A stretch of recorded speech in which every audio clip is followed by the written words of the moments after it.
নমস্কার, আপনারা দেখছেন জেলার ১ number online TV channel Birbhum RC TV. আপনাদের সঙ্গে আমি শুভাশিস। শুরু করছি আজকের সংবাদ। বিস্তারিত সংবাদে যাবার আগে দেখে নেব সংবাদ শিরোনাম। রুচিকর পোস্টার পড়ল দুবরাজপুর ৭ নম্বর ওয়ার্ড কাউন্সিলরের বিরুদ্ধে। বর্ষার আগে নিকাশি ব্যবস্থা পরিদর্শন জেলা প্রশাসন ও সিউড়ি পৌর প্রশাসনের। নিরাপত্তা রক্ষী পেল সিউড়ি ২ নম্বর ব্লকের তৃণমূল নেতা। টোটো ও ট্রেলারের মুখোমুখি সংঘর্ষে টোটো চালকের মৃত্যু মুরারোয়ে। কাপড় থানার উদ্যোগে অবৈধ বালি ও কয়লা উদ্ধার, গ্রেপ্তার ১। আজ শনিবার ২৪শে মে কুরুচিকর পোস্টার পড়ল দুবরাজপুর পৌরসভার ৭ নম্বর ওয়ার্ডের ওয়ার্ড কাউন্সিলর শেখ নাজির উদ্দিনের বিরুদ্ধে। আজ সকালে দেখা যায় এই কুরুচিকর পোস্টারে দেখা যায় কাউন্সিলরকে বিভিন্নভাবে হুমকি দেওয়া হয়েছে। তার বিরুদ্ধে কুরুচিকর কথাবার্তা বলা হয়েছে, যেটা আমাদের চ্যানেলের পক্ষে সব কথা বলাও সম্ভব নয়। তবে পোস্টারে কিছু বক্তব্য এখানে তুলে ধরা হলো। আপনাকে যেমন আমরা সসম্মানের সহিত কাউন্সিলরের আসনে বসাতে পেরেছি, ঠিক একইভাবে চেয়ার থেকে টেনে হিঁচড়ে নামিয়ে বাড়ি পৌঁছে দিতে পারি। তবে এইরকম পোস্টার পড়ার কারণ হলো কোনো একজন ব্যক্তিকে নাকি কাউন্সিলর শেখ নাজির উদ্দিন পৌরসভা থেকে কাজের বরাত দেন, বাকি কাউকেই কাজের বরাত দেন না। বিশেষ করে ওই ওয়ার্ডের বেকার ছেলেদের যারা কন্ট্রাক্টরের কাজ করেন, তাই তার বিরুদ্ধে এমন পোস্টার। তবে এই পোস্টারের বিরুদ্ধে কাউন্সিলর শেখ নাজির উদ্দিন দুবরাজপুর থানার দ্বারস্থ হয়েছেন। এদিন কাউন্সিলর শেখ নাজির উদ্দিন জানান, আমি ২০০৩ সাল থেকে ৭ নম্বর ওয়ার্ডের কাউন্সিলর হয়েছি। ওই ব্যক্তিকে যদি আমি কোনো কাজ দিয়ে থাকি প্রমাণ করে দিতে পারে, তাহলে আমি আজ থেকে কাউন্সিলরের পদ ছেড়ে দেবো। এদিন তিনি আরও জানান, আমি পোস্টারটা প্রথমে বুঝতে পারিনি বা শুনিনি। আমাকে বেশ কয়েকজন মিস কল মেরেছে, ঘুমিয়েছিলাম। তারপর খোঁজখবর নিয়ে দেখলাম যে এরকম একটা কুরুচিকরপূর্ণ একটা পোস্টার। যে পোস্টারে অভিযোগ রয়েছে, সেই অভিযোগের ভিত্তিতেই প্রথমে ২-৪ কথা বলে নিই। তার কারণ হচ্ছে, আমি ২০০৩ সাল থেকে কন্টিনিউ আজ পর্যন্ত কাউন্সিলর। এই ২০০৩ থেকে ২০২৫ পর্যন্ত যদিও যে ছেলেটির নামে বলছে মীর নূর হোসেনের নামে যদি একটা কোনো কাজ সরকারিভাবে দেওয়া থাকে, তাহলে আমি আজকেই পদত্যাগ করে দেবো। প্রথম কথা, আপনাদের কাছেও আবেদন থাকবে, কেউ একজন মূর্খ অশিক্ষিত যাদের কাজকর্ম নেই, যারা আমাকে বদনাম করার একটা চেষ্টা করছে, আমাদের বিরোধীরা বটে, তারা এইসব কুরুচিকর মন্তব্য লিখে যে বলছে, সত্যতা আপনাদেরও যাচাই করা উচিত। যে ছেলেটার জন্য বলছে, যদি একটা কাজ মীর নূর হোসেনের নামে যদি একটা কোনো টেন্ডারের কাজ দিয়ে থাকি ওকে, তাহলে আমি আজকেই পদত্যাগ করব। আর টেন্ডারের ব্যাপারটা যেটা বলছে একজনই পাচ্ছে, সেটা হচ্ছে আমাদের এখন ই টেন্ডার। আপনারা সবাই জানেন সরকারিভাবে ই টেন্ডারের বাইরে আমরা কাজ করতে পারি না। এবার ই টেন্ডারে কে পাবে না পাবে সেটা দায়িত্ব আমাদের কোনো জায়গাতেই নেই। কে কোথায় মারবে, এই কাজটি আমার ওয়ার্ডের কিছু ছেলেদের হয়তো উদ্দেশ্য ছিল যে আমরা কাজটা করব, তো করলে তো তাদেরকে তো নিয়মে যেতে হবে, সরকারিভাবে তাদেরকে টেন্ডার ড্রপ করতে হবে। তো এটা একটা ১২ নম্বর ওয়ার্ডের ছেলে পেয়েছে, আমার ওয়ার্ডের ছেলেও নয়। কোনো ছেলেকে যে আমি দিয়ে দিয়েছি কাজ, তাও নয়, দেওয়ার সে ক্ষমতাও এখন নেই আমাদের। হ্যাঁ, ছোটোখাটো একটা ৫০, ৬০, ৭০, ১ লাখ টাকা পর্যন্ত যদি কোনো চটজলদির কাজ করতে হয়, যাকে খুশি তাকে ডেকে একটা করিয়ে দিতে পারি, কিন্তু এর বাইরে নয়। তো স্বাভাবিকভাবেই আমি কোনো পক্ষপাতিত্ব করিনি, সরকারি নিয়ম মেনেই কাজ দিচ্ছে। আরও একটা বাজে কথা যেটা লিখেছে, তারা একটা ছোট লোকের বা তার বংশের পরিচয় দিয়েছে। ওর স্ত্রীকে নিয়ে একটা আমার জন্য একটা বাজে কথা ওখানটাতে লিখেছে, যা মুখে আনাও আমি মনে করি পাপ। ও আমার মেয়ের বয়সী, সম্পর্কে হয়তো বোন, ছোট ভাইয়ের স্ত্রী, ওটা আমার বোন, কিন্তু ওর বয়সটা আমার মেয়ের বয়সী। সেই জায়গায় এই ধরনের একটা মন্তব্য করা, আমার মনে হয় তার বংশের পরিচয়ে বা তার কোনো রকম কোনো খারাপ আছে আর কি। কারণ আমি আর তার মা বাবাকে আমি গাল দিতে পারি না, কিন্তু তার আমার মনে হয় একটা সন্দেহ আছে যথেষ্ট যে সে ছেলেটা সুস্থ মানসিকতার কিনা। তো আপনাদের কাছে আবেদন থাকবে, এটা একটা তদন্ত করা উচিত। এইরকম যদি একটা মোটিভ নিয়ে সমাজকে কলুষিত করার চেষ্টা করে, আমরা যেখানে মানুষ আমাকে ২০০৩ থেকে নিয়ে আজ ২০২৫ কন্টিনিউ যে আশীর্বাদ দিয়েছে, যা কাজ করার সুযোগ দিয়েছে, আমি ওখানে করছি, মানুষের পাশে আছি। স্বাভাবিকভাবেই এখানে কোনো দুর্নীতি বা এখানে কাউকে পাইয়ে দেওয়ার পক্ষপাতিত্ব রাজনীতি করি না এবং করব না। পাশাপাশি দুবরাজপুর পৌরসভার চেয়ারম্যান পীযূষ পাণ্ডে বলেন, আমি কিছুক্ষণ আগে খবর পেলাম দুবরাজপুর পৌরসভার আমাদের ৭ নম্বর ওয়ার্ডের কাউন্সিলর শেখ নাজির উদ্দিন সম্পর্কে খুব বাজে কুরুচিকর কিছু পোস্টার 7 নম্বর ওয়ার্ডে দেওয়া হয়েছে, আর ওগুলো ঠিক নয়। কেন যে অভিযোগগুলো আনা হয়েছে সেগুলো সর্বভাবে মিথ্যা এবং তাকে হেয় করার জন্য, ছোট করার জন্য বিরোধীদের এটা চক্রান্ত। কেননা এই ঘটনার সঙ্গে কিছু জড়িত কেউই নয় আমার কাউন্সিলররা, এবং সর্বোপরি আমার কাউন্সিলর বর্তমানে যে কাজের নিয়ে এই অভিযোগ আনা হচ্ছে সেটা এলাকার মানুষের চাহিদা ছিল। যখন একটা পুকুর আছে সেই পুকুরটা সংস্কার করা, সেই সংস্কারে কাজ করছে। এবার কোনো কারো ব্যক্তিগত সেই কাজটা হয়তো পাওয়ার ইচ্ছা ছিল বা চেয়েছিল, পায়নি, হয়তো এটা টেন্ডার যোগে করা হয়েছে, এই টেন্ডার এখন হয়, এই টেন্ডারে কোনো ঠিকাদার কাজ পেয়েছে, সে পায়নি বলে বা তাকে দেয়নি বলে এই অভিযোগগুলো নিয়ে এসছে কাউন্সিলর সম্বন্ধে। এটা সম্পূর্ণ মিথ্যা। এবং কাউন্সিলর সবসময় ওয়ার্ডের মানুষের পাশে থাকে, মানুষের সেবা করে।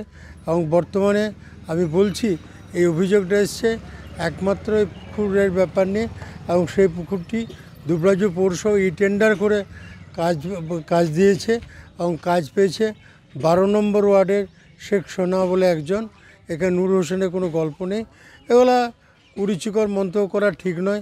একজন সম্মানীয় ব্যক্তি দীর্ঘায়ু 20 বছর ওই ওয়ার্ডার প্রতিটি মানুষের সঙ্গে যার একটা সুসম্পর্ক, তাকে এইভাবে হেয় করা ঠিক নয়। আমরা দলের পক্ষ থেকে আমি আমার দলীয় নেতৃত্বকেও জানাবো, অবশ্যই দেখবে, এবং আমি ব্যক্তিগতভাবে দেখব, এটা ঠিক নয়। অন্যদিকে তৃণমূলের দুবরাজপুর শহর সভাপতি স্বরূপ আচার্য জানান, দেখুন, যদিও আমি এখনও স্বচক্ষে ওগুলো দেখি নাই, আপনাদের কাছেই শুনলাম। তো যেটুকু দেখলাম আমার মনে হচ্ছে এটা তৃণমূল কংগ্রেসকে কালিমালিপ্ত করার একটা প্রয়াস মাত্র। হ্যাঁ, যাই লিখুন উনি, ওনার যদি কিন্তু অভিযোগ যদি থাকে উনি দলীয়ভাবে আমাদের কাছে জানাতে পারতেন। যদি কোনো অভিযোগ সত্যতা যদি থাকে, আমার মনে হয় এই অভিযোগ কোনো সত্যতা নাই, যার জন্য উনি বা ওনারা যারাই করুন, যে লোকই করুন এগুলি, সেগুলো তৃণমূল কংগ্রেসকে কালিমালিপ্ত করার একটা প্রচেষ্টা চলছে। হ্যাঁ, তৃণমূল কংগ্রেস কখনোই এই ধরনের কাজের সঙ্গে জড়িত নয়, বা কোনো কাউন্সিলরও এইভাবে কোনো অনৈতিক বা বেআইনি কাজ কোনো দিনই করে না। হ্যাঁ, আর যদি এরকম কোনো ওনার নলেজে বা ওনাদের নলেজে থাকে তাহলে ওনারা আমাদেরকে দলীয়ভাবে জানাতে পারতেন, প্রশাসনিকভাবে উনি জানাতে পারতেন, দুবরাজপুর পৌরসভায় জানাতে পারতেন।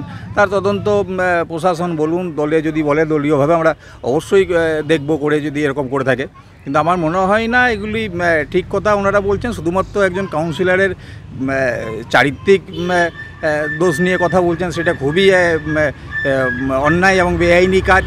এবং যেটা কাজের কথা বলছেন, আমার মনে হয় না একটা ওয়ার্ডে শুধুমাত্র একজন কারোকে দিয়ে কাজ করানো হচ্ছে, এটাও ঠিক কথা নয়। হ্যাঁ, প্রচুর ওখানকার যারা মানুষজন আছে সকলেই কাজের সঙ্গে জড়িত আছেন। হ্যাঁ, এটা তৃণমূল কংগ্রেসকে কালিমালিপ্ত করার একটা প্রয়াস মাত্র। আমরা এটার প্রতিবাদ করছি। হ্যাঁ, আমরা প্রশাসনের কাছে আমরা দ্বারস্থ হব, পুলিশ প্রশাসনের কাছে, যে যদি এইগুলো যারা করে থাকছে তাদের বিরুদ্ধে যথাযথ অভিযোগ আমরা করব। আমার স্থানীয় কাউন্সিলর যার সম্পর্কে লিখছেন তিনিও করবেন, তার সঙ্গে আমরা কথা বলবো। অপরদিকে দুবরাজপুর বিধানসভার বিধায়ক অনুপ কুমার সাহা বলেন, দেখুন, নাজিরউদ্দিন সাহেব যে কাজ করছেন এটা তার কাছে নতুন বিষয় নয়। তিনি বারবার বিতর্কিত কাজ করেন। এবারে তার দলের সমর্থকরা তার বিরুদ্ধে পোস্টার লাগিয়েছেন এবং জবাব চাইছেন নূর হোসেন নামে একজন ব্যক্তিকেই নাকি তিনি দেখেন, আর বাকি যুবক যুবতীরা যারা ভোট করেছিলেন তাদেরকে তিনি দেখেন না। এর জবাব এই নাজিরউদ্দিন সাহেবই দিতে পারবেন, এবং তার দল এই ধরনের বিতর্কে আমার জানা যেটুকু, যে তারা কোনো ধরনের পদক্ষেপ নেবেন না। কারণ বিগত দিনেরও যে সমস্ত ঘটনা এই নাজিরউদ্দিন সাহেবকে কেন্দ্র করে হয়েছে, দল তাকেই সমর্থন করেছে। অর্থাৎ তৃণমূল কংগ্রেস এই অন্যায়কে যে সাপোর্ট করে এটা বলার অপেক্ষা রাখে না। তাই তৃণমূল কংগ্রেসের সমর্থকরা যে পোস্টার লাগিয়েছে, এটা আসলে কতটা কাজ হবে, দল কতটা তার বিরুদ্ধে পদক্ষেপ নেবে, এটা সময় কথা বলবে। লালটু মুখার্জির report, Birbhum RC TV, Dubrajpur. এখন বিজ্ঞাপন বিরতি, ফিরে আসছি বিরতির পর।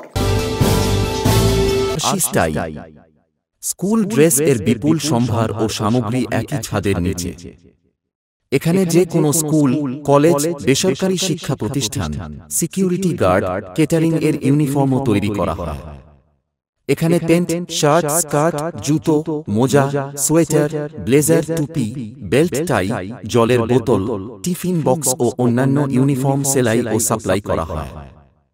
এখানে নামি দামি কোম্পানির প্যান্ট, শার্ট, পাঞ্জাবি, পাজামার পিস ও থান কাপড় পাওয়া যায়, যেমন বিমল, রেমন্ডস, ডোনিয়ার, কেলভিন।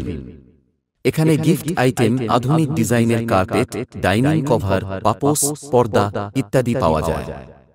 বিশেষ প্রস্তাব, প্যান্ট, শার্ট, ব্লাউজ, চুড়িদার, সেলাই ও ফলস পার করা হয়। যোগাযোগ করুন 9883752306। ঠিকানা দুবরাজপুর, ফ্যাশন এক্সপ্রেসের পাশে। এখন বিজ্ঞাপন বিরতি, ফিরে আসছি বিরতির পর। সিউড়ি পৌরসভার অন্তর্গত বিভিন্ন বড় ড্রেন থেকে শুরু করে কাঁদরগুলি পরিদর্শন করলেন বীরভূম জেলা প্রশাসনের আধিকারিকরা, সিউড়ি পৌরসভার আধিকারিকরা এবং কাউন্সিলররা। জানা যায়, রাজ্যের মুখ্যমন্ত্রীর কড়া নির্দেশ যে শহর এলাকা এবং গ্রাম অঞ্চলকে পরিকাঠামোর দিক থেকে উন্নত পরিষেবা বাড়াতে হবে। উল্লেখ্য, বারবার অভিযোগ আসে নিকাশি ব্যবস্থা নিয়ে পৌরসভা এলাকায় অতিরিক্ত বর্ষা হলে শহরের হাইড্রেন থেকে শুরু করে সমস্ত ছোট বড় ড্রেনগুলি জল জমে রাস্তার উপর চলে আসে, কোনোভাবেই সেই জল নামতে চায় না। এবারও দেখা গেছে সিউড়ি মার্কেটের ভিতরে জল ঢুকতেও জল জমতে, যার ফলে সমস্যায় পড়েন ব্যবসায়ীরা এবং তাদের খদ্দেররা। সেই সমস্যা দূর করতে সদর মহকুমা শাসক সুপ্রতীক সিনহা, অতিরিক্ত জেলা শাসক উন্নয়ন বিশ্ব বিজয় মোদক সব সিউড়ি পৌরসভার আধিকারিক ও ইঞ্জিনিয়ারদের নিয়ে সিউড়ি শহরের উপর দিয়ে যাওয়া কাঁদরসহ ড্রেনগুলি পরিদর্শন করে তার পরিকাঠামো সহ পরিষ্কার পরিচ্ছন্নতা সহ বর্ষার আগে নির্মাণ করে তোলা সহ একাধিক ব্যবস্থা গ্রহণের আশ্বাস দেন।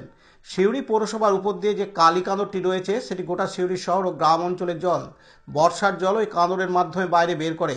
সেই কাঁদরের অবস্থা দেখে চক্ষু চড়ক গাছ জেলা প্রশাসনের আধিকারিকদের, যেখানে দেখতে পাওয়া যায় কাঁদরের অর্ধেক অংশ জমি প্রমোটারদের হাতে পড়ে উঁচু বিল্ডিংয়ে পরিণত হয়েছে। 45 ফুট থেকে শুরু করে 50 ফুটের মতো যে কাঁদর, তার আয়তন 10 ফুটে দাঁড়িয়েছে। ইতিমধ্যে প্রশাসন পৌরসভাকে সেই কাঁদরের ম্যাপ রেডি করে যাতে দ্রুত কাজ শুরু হয় নিকাশি ব্যবস্থার, সেই কাজের ব্যবস্থা গ্রহণের বার্তা দেন। যদি কেউ কাঁদরের উপর জায়গা দখল করে বাড়ি বা দোকান বানিয়ে রেখেছেন, তাদেরকে নোটিশ করা হবে এবং তাদের উচ্ছেদ করা হবে, এমনটাই জানান জেলা প্রশাসন।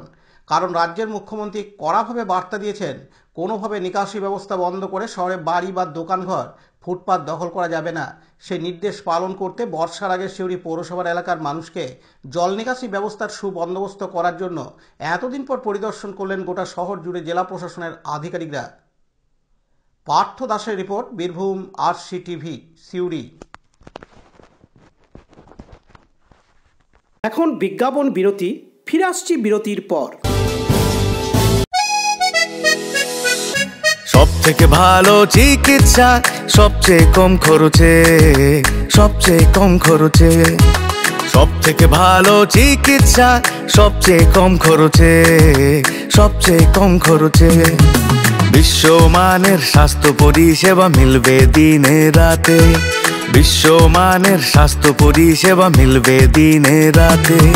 মণি মহেশ হসপিটাল, মণি মহেশ হসপিটাল, মণি মহেশ হসপিটাল, মণি মহেশ হসপিটাল।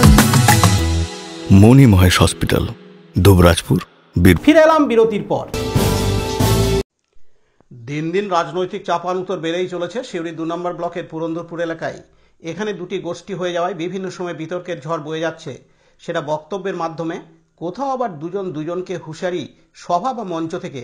এমত অবস্থায় অনুব্রত মণ্ডলের ঘনিষ্ঠ বকুল মণ্ডলের বিভিন্ন সময় প্রাণনাশের হুমকি, সুপারি কিলারদের দিয়ে তাকে মারারও হুমকি অনেকবার নাকি দেওয়া হয়েছে। বিগত দিনে সিউড়ি 2 নম্বর ব্লকের ব্লক সভাপতি নুরুল ইসলামের দাপটে চলতে ব্লক এক আওয়াজে 10,000 কর্মী তার পাশে এসে দাঁড়াতো। এখন অনুব্রত কাজল গোষ্ঠী দ্বন্দ্বে সিউড়ি 2 নম্বর ব্লক উত্তপ্ত হয়েছে। তাই জেলা পুলিশ সুপারের কাছে ইয়াসানুল হক ওরফে বকুল মণ্ডল তিনি নিরাপত্তার দাবি জানিয়ে লিখিত অভিযোগ দেন। সেই অভিযোগের ভিত্তিতে তাকে নিরাপত্তারক্ষী দেওয়া হয় পুলিশ প্রশাসনের পক্ষ থেকে। এ বিষয়ে সিউড়ি 2 নম্বর ব্লক সভাপতি নুরুল ইসলাম জানান, এ বিষয়ে আমার কিছু বলার নেই। এটা কোনো কথা হতে পারে কি? কে সিকিউরিটি পেল না পেল এটা নিয়ে আলোচনার বিষয় নয়, হয়তো সিকিউরিটি পেতে পারে। তাছাড়া হুমকি টুমকি দেওয়া আমার কাজ নয়। আমার সাথে দেখা সাক্ষাৎ 2023 সালের পর থেকে আর নেই, এটা তার মন গড়া কথা। বাজার গরম করার জন্য এসব কথা বলছে। এদিন তিনি আরও জানান, এই নিয়ে আমার কি বলার আছে বলুন? এটার কোনো কথা হতে পারে না। আর এর আগে নাকি কে সিকিউরিটি পেল না পেল এটা নিয়ে আলোচনার কোনো বিষয় না। আসলে সিকিউরিটি পেতে গেলে হয়তো কিছু বলতে হয়, সেজন্য বলেছে। হুমকি টুমকি দেওয়া আমার কাজ না। আর আমার সঙ্গে দেখা সাক্ষাৎ তো 2023 সাল থেকে দিই, এতে হুমকির প্রশ্নই আসেনি। মন গড়া কথা, বাজার করা কথা, বাজার তৈরি করার কথা। মিথ্যা দিয়ে শুরু, মিথ্যাতেই হবে শেষ। ওটা আমি বলতে পারবো না, তাদের ব্যাপার। সেটা আমি কি বলবো বলুন? আমি তো আমার কথা বললাম যে আমাকে সবাই জানিয়েছে না আমি কতটা হুমকি দেওয়ার লোক আর কোথায় কি করেছি, এসব সবারই সব জানা আছে। একটা সিকিউরিটি পেতে যদি মিথ্যা কথা এক গাদা বলতে হয়, বলেছে।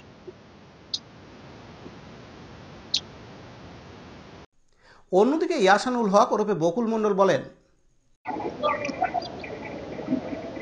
আমি কিছু কিছু বিষয়ে সমস্যায় পড়েছিলাম, সেগুলো আমি এসপি সাহেবকে জানিয়েছিলাম লিখিতভাবে। তাই আমাকে প্রশাসনিক এতে সিকিউরিটি অ্যালট করা হয়েছে আজকেই। কারণ ছিল,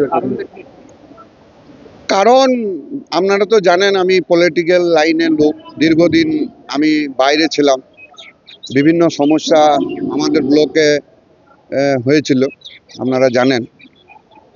তাই প্রশাসনকে সেগুলো জানিয়েছিলাম।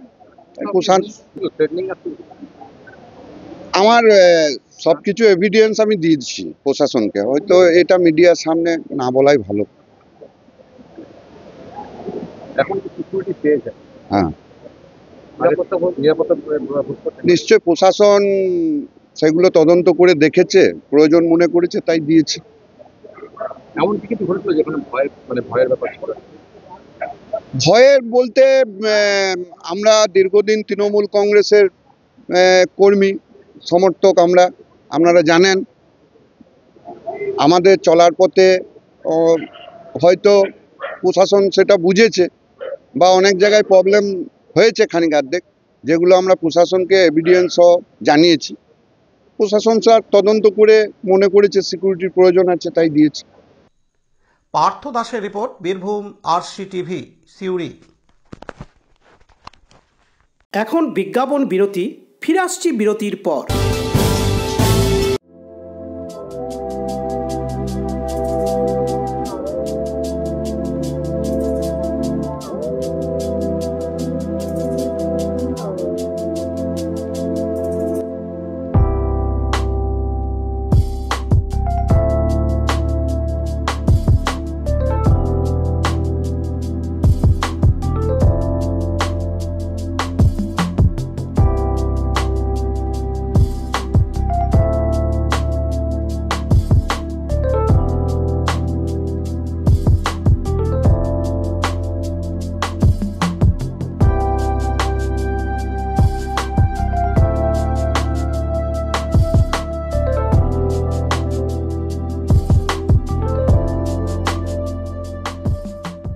ফিরে এলাম বিরতির পর। আজ শনিবার 24শে মে বীরভূম জেলার অন্তর্গত মুরারই ব্লকের কাহিনগর গ্রাম থেকে এক টোটো চালক তার টোটোতে করে মুরারই স্টেশন আসছিল প্যাসেঞ্জার নিয়ে ট্রেন ধরাতে। সেই সময় মুরারইয়ের দিক থেকে মহেশপুর যাচ্ছিল একটি বড় গাড়ি ট্রেলার। প্যাসেঞ্জার সহ টোটোটি আসছিল মুরারই স্টেশন। ঠিক দুলান্দি ঢোকার মুখে ট্রেলারের সঙ্গে মুখোমুখি সংঘর্ষ ঘটে টোটো চালকের। সেই সময় টোটো চালক পড়ে যায় ট্রেলারের গাড়ির চাকার নিচে। ট্রেলারের গাড়ির চাকা টোটো চালকের মাথার উপর দিয়ে চলে যায়, সাথে সাথে তার মৃত্যু ঘটে দুর্ঘটনাস্থলেই। জানা যায় তার বাড়ি মুরারই থানার কাহিনগরে, নাম শেখ হাসিবুল। পুলিশ মৃতদেহটি রাস্তা থেকে উদ্ধার করে রামপুরহাট মেডিকেল কলেজ হাসপাতালে পাঠিয়ে দেয় ময়না তদন্তের জন্য। দীপু মিয়ার report, Birbhum RC TV, Murarai. এখন বিজ্ঞাপন বিরতি, ফিরে আসছি বিরতির পর। দুবরাজপুর শ্রী শ্রী রামকৃষ্ণ আশ্রম পরিচালিত অভেদানন্দ সেবা মঙ্গল হাসপাতাল বীরভূম জেলার বুকে একটি অন্যতম সেরা চক্ষু হাসপাতাল। এখানে প্রত্যেক দিন স্বল্প মূল্যে অত্যাধুনিক যন্ত্রপাতির সাহায্যে অভিজ্ঞ চক্ষু বিশেষজ্ঞের দ্বারা চক্ষু পরীক্ষা ও চক্ষু ছানি অপারেশন, ফেকো মাইক্রো সার্জারি করা হয়। এছাড়াও এই হাসপাতালে অতি স্বল্প মূল্যে যাবতীয় পরীক্ষা নিরীক্ষা যেমন রক্তের সমস্ত রকম পরীক্ষা, ইসিজি, ইউএসজি, থাইরয়েড পরীক্ষা করা হয়। এখানে অতি স্বল্প মূল্যে চশমাও তৈরি করা হয়।